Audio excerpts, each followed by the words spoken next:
National income accounting के part 11 में आप सभी का स्वागत है।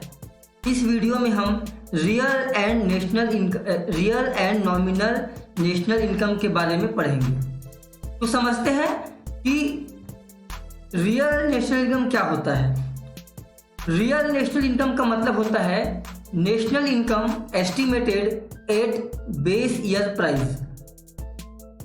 और नॉमिनल नेशनल इनकम का क्या मतलब होता है, national income estimated at current year prices.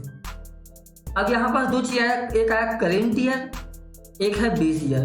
Current year मतलब जिस ईयर का हम नेशनल इनकम निकाल रहे हैं। जैसे कि मान लेते हैं अगर हम नेशनल इनकम निकालते हैं 2020 का, तो आपके जो ये ईयर होगा ये होगा आपका करेंट ईयर। लेकिन बेस ईयर क्या होगा, बेस ईयर का मतलब होता है ईयर ऑफ कंपैरिजन। ऐसा कोई ईयर जिस ईयर के नेशनल इनकम के साथ हम इस साल के नेशनल इनकम का कंपैरिजन करते हैं, तुलना करते हैं, तो उस ईयर को हम कहेंगे बेस ईयर। ठीक है, तो यहाँ सबसे पहले देख लेते हैं आप national income at current prices. ठीक है, यानी कि nominal national income. Nominal national income को हम और क्या बोलते हैं, national income at current prices. ठीक है, तो इसका डेफिनेशन क्या है, सेम आपका जो नेशनल इनकम का जो डेफिनेशन है वही सेम इसके लिए भी लागू होगा। So it refers to market value of final goods and services okay produced in the economy during an accounting year as estimated in the current year prices. ठीक है, इट में increase without increase in the quantity of output. ये बहुत important बात है। ठीक है, जो भी आपका नॉमिनल नेशनल इनकम होगा वो जो है आपके क्वांटिटी में बिना इंक्रीज हुए इंक्रीज हो सकता है। ठीक है, क्योंकि आपके जो प्राइजेस हैं वो बढ़ रहे हैं। ठीक है, तो इसका जो फार्मूला होता है वो है formula income is equal to, है ना, income is equal to quantity into current year prices. This is the formula of nominal national income. ठीक है, अगला देखते हैं आपको real national income. Real national इसका और नाम है आपका national income at constant prices. ठीक है, तो कांस्टेंट प्राइस क्यों इसका नाम रखा गया है, क्योंकि इसमें जो है ये जो नेशनल इनकम होती है ये बेस ईयर को लेकर कैलकुलेट किया जाता है। अब बेस ईयर में क्या होगा, बेस ईयर में आपका जो प्राइस होगा वो कांस्टेंट होगा, वो चेंज नहीं होगा, इसीलिए इसको national income at constant price कहते हैं।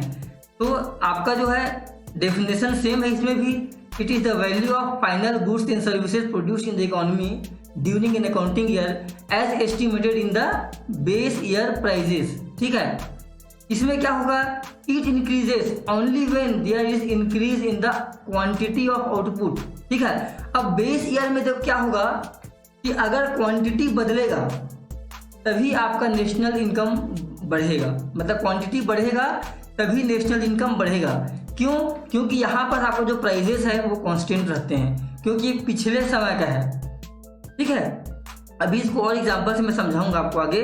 तो इसमें देखिए फार्मूला आपका है quantity into base year price. ठीक है, तो ये हो गया आपका नॉमिनल नेशनल इनकम और real national income. Nominal national income मतलब national income at current prices, real national income means national income at constant prices. चलिए आगे देखते हैं।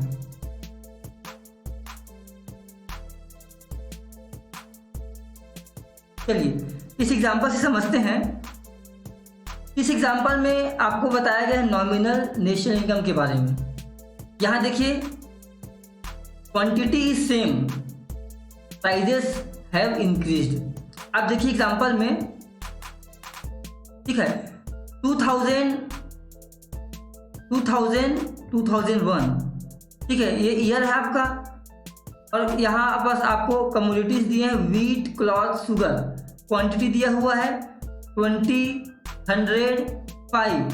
ठीक, प्राइजेस दिए हुए हैं 100, 5, 500। ठीक है, और नीचे दूसरा देखते हैं year 2008-9, commodity wheat, cloth, sugar same. ठीक है, क्वांटिटी दिया है 20, 105। तो क्वांटिटी आपका सेम है, आप देख सकते हैं क्वांटिटी सेम, प्राइजेस चेंज हुए हैं, ठीक है। तो आप देखिए प्राइजेस चेंज हो गया है, 100 का हो गया 1000 और 5 का 20 और इसका 1600। तो इस प्रकार से जो है कई गुना जो है प्राइजेस बदल गए हैं, चेंज हो गए हैं। तो आप देखिए प्राइस में चेंज होने की वजह से आपका नेशनल इनकम जो है वो भी चेंज हुआ है। आप देखिए पहले 2001 में नेशनल इनकम था आपका 5000, लेकिन 2008 टाइम में ये बढ़कर कितना हो गया 30,000। अब यहाँ पर एक बात ध्यान देने वाली बात है कि जो क्वांटिटी है यानी कि गुड्स और सर्विसेज है वो नहीं बढ़ा है, मात्र प्राइस बढ़ा है। तो इसको हम बोलते हैं नॉमिनल नेशनल इनकम, ठीक है। यहाँ पर गुड्स और सर्विसेज की क्वांटिटी नहीं बढ़ी है, मात्र प्राइस बढ़ा है। चलिए अगला एग्जांपल में देखते हैं आपको रियल नेशनल इनकम, ठीक है। इसमें देखिए आप सेम ईयर है, कमोडिटी भी सेम है, क्वांटिटी देखिए यहाँ आप देख सकते हैं प्राइजेस, पहले प्राइजेस को देखिए, प्राइस इसे 100, 5, 500, 100, 5, 500। यहाँ पास देखिए, यहाँ पास क्वांटिटी आपका क्या है, प्राइस सेम है, लेकिन जो क्वांटिटी है वो बदल रहा है। इसमें 20 है, इसमें 30 है, इसमें 100 है, इसमें 200 है, इसमें 5 है और इसमें 10 है।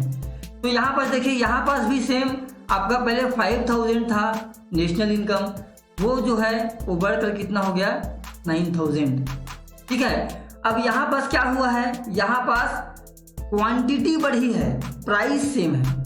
तो जैसे मान लेते हैं अगर हम 2010 को बेस ईयर लेके चलें तो 2010 में जो भी आपका नेशनल इनकम था, जैसे मान लेते हैं फॉर एग्जांपल 1 लाख करोड़ था, ठीक है। तो 1 लाख करोड़ था उस समय, तो उस समय आपका जो प्राइजेस थे, उस समय का प्राइस जो भी रहा होगा वो तो नहीं बढ़ जाएगा, ठीक है, लेकिन क्वांटिटी लगातार बढ़ रही है। तो हम जो है दो देशों के बीच जब कंपेयर करते हैं नेशनल इनकम को, तो रियल नेशनल इनकम को हम लेते हैं। क्यों?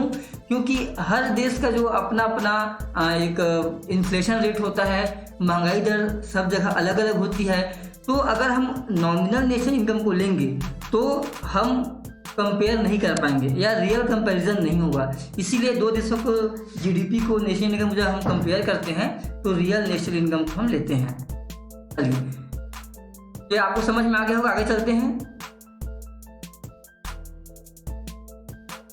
अब आगे देखते हैं कन्वर्जन, ठीक है। तो अधिकतर क्या होता है, जो नॉमिनल नेशनल इनकम होता है उसको हम रियल नेशनल इनकम में कन्वर्ट कर लेते हैं। क्यों कन्वर्ट कर लेते हैं? क्योंकि उसमें जो प्राइजेस का इफेक्ट है वो खत्म हो जाता है, ठीक है। तो रियल इनकम से ही हमको किसी भी कंट्री का जो रियल ग्रोथ है, रियल डेवलपमेंट है वो समझ में आता है, ठीक है।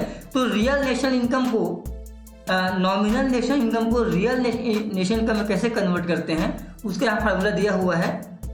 Nominal real national income is equal to nominal national income divided by current price index into 100, ठीक है। अब करेंट प्राइस इंडेक्स क्या होता है? Price of basket of goods in current year by price of basket of goods in base year into 100। यहाँ पर जो current price index है वो एक प्रकार से प्राइस इंडेक्स होता है, ठीक है, जिसमें क्या होता है, आप जो भी जैसे मान लेते हैं कुछ गुड्स हैं, जैसे मान लो कोई 5 गुड्स आप ले लिए फॉर एग्जांपल, तो 5 गुड्स का जो रेट होगा सभी के 500 को मिला के करेंट ईयर प्राइस में क्या है उसको ऐड करेंगे, ठीक है। यहाँ ऊपर में लिखेंगे, यहाँ ऊपर में, और price of baskets of goods, वही 5 गुड्स का, सेम 5 गुड्स का जो प्राइस होगा बेस ईयर में उसका टोटल करके यहाँ नीचे लिख देंगे और उसको मल्टीप्लाई कर देंगे 100 से। तो क्या निकलेगा आपको निकल जाएगा करेंट प्राइस इंडेक्स। अब रियल नेशनल इनकम निकालने के लिए आपको जो है nominal national income divided by current price index into 100, तो ये आपका फार्मूला है, ठीक है। तो इस वीडियो में बस इतना ही। तो इस वीडियो में हमने देखा कि रियल नेशनल इनकम क्या होता है, नॉमिनल नेशनल इनकम क्या होता है और किस प्रकार से हम नॉमिनल नेशनल इनकम को रियल नेशनल इनकम में कन्वर्ट करते हैं। तो अगर आपको वीडियो पसंद आया हो तो वीडियो को लाइक शेयर जरूर करें और इसी प्रकार से और वीडियो देखने के लिए आप हमारे चैनल को सब्सक्राइब जरूर करें। Thank you very much.